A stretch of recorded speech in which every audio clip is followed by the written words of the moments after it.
Here's a little group of animal bells. Bells for livestock from the Himalayan valleys. You'll find them in Tibet, India, and Nepal. I like this style. It has a lotus flower design on it and then something written in Sanskrit.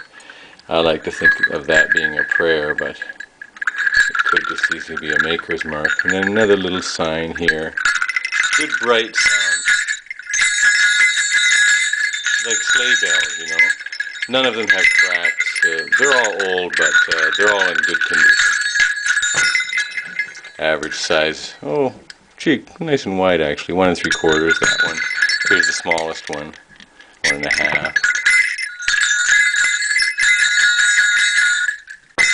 Yeah, there's my animal.